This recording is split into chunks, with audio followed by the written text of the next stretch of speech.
Candida Hub, and in this video we'll be talking about cloves and using them to treat a yeast infection.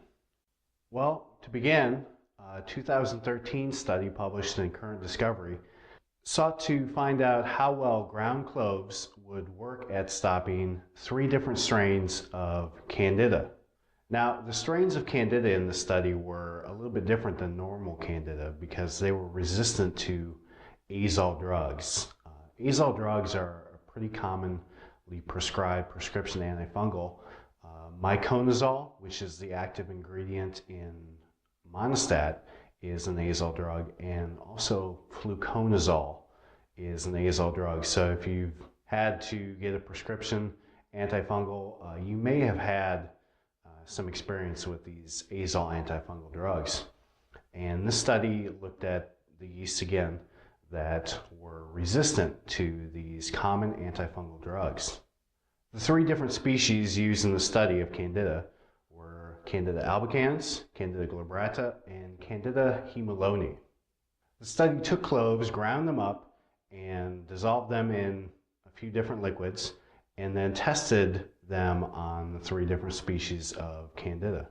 The study found that, in general, the clove extracts worked very well at inhibiting the strains of Candida. However, the different liquids the clove powder was dissolved in did have some significant effects on the varying ability of the clove to inhibit the Candida, but overall it worked very well at inhibiting Candida. The study also examined cinnamon and found that cinnamon worked even better than cloves did at stopping Candida. So you may want to also include some cinnamon powder along with your cloves in your natural remedy for a yeast infection. Now, most cloves will be Syzygium aromaticum. That's the most common species of cloves you'll find in the grocery store. And this type of species, fortunately, contains a high level of the phytochemical called Eugenol. Now, Eugenol is likely a primary reason why cloves work so well at stopping yeast. A 2007 study published in Bioresources found that the essential oil derived from Syzygium aromaticum, the most common species of clove, was comprised of about 87% eugenol. So if you have some clove essential oil from that particular species, it probably contains a very high amount of eugenol.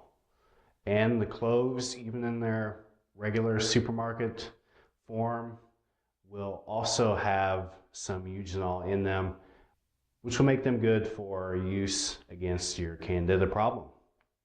Now, one thing Candida does to protect itself is to create a biofilm. And a biofilm is like a sludge the Candida creates to cover itself and protect itself and enhance its ability to colonize a specific area. Now, the biofilm is made up of sugars, hyphae, pseudohyphae, and extracellular material. And it's just basically a sludge that shields the yeast cells from outside invaders. A 2012 study published in the Journal of Ethnopharmacology found that when biofilm was present on Candida, it increased its resistance to some antifungal drugs by up to about 1,024 times. So if you've been taking an antifungal drug and you just haven't seen the results you've been wanting to see, biofilm could be one of the reasons why your drug isn't really treating your infection so well. So that's another reason using cloves, which do break up biofilm, is a really great idea for combating a yeast infection. That same Journal of Ethnopharmacology study also found that lemongrass essential oil was able to reduce biofilm by about 60% in just 10 to 12 hours of contact with the yeast, and clove essential oil also reduced biofilm by about 60% in 18 to 20 hours. So it would be a wise idea to, if you have it, include some lemongrass essential oil in your natural remedy along with the cloves. That study didn't look at the combination of these two oils' effects on Candida, yet it is very reasonable to assume that by using both of these natural herbs, you should be able to reduce biofilm even more quickly than just by using a single herb by itself. So to use cloves, you can just take the dried clove buds and simmer them in some water or coconut oil, or even add them to honey. And once you do this, you can just apply the liquid topically to the area that you're having the Candida attack on your body. And it's also very wise to include things like, as mentioned, lemongrass essential oil and other candicidal herbs. The renowned botanist Dr. James Duke, in his book The Green Pharmacy, also recommends mixing various herbal remedies together to increase the power of your natural cure.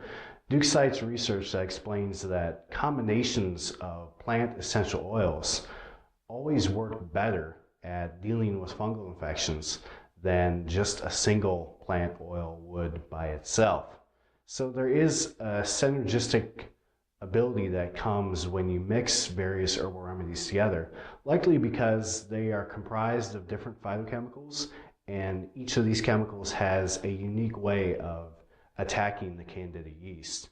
So if you have a few different attackers working on the yeast in a few different ways, you should see greater effectiveness from your natural treatment when you mix these various chemicals. Well, for more information on cloves and using them to treat yeast infection, you can check out the article on Candida Hub right below if you have some time. And there you can also find out about a natural cure for yeast infections that will get rid of your problem in about 12 hours, very safe and fast. And you can also find various studies used to create this video and the sources that explain where the information came from. Okay, well, thank you so much for watching. Hope you get better soon. Thanks.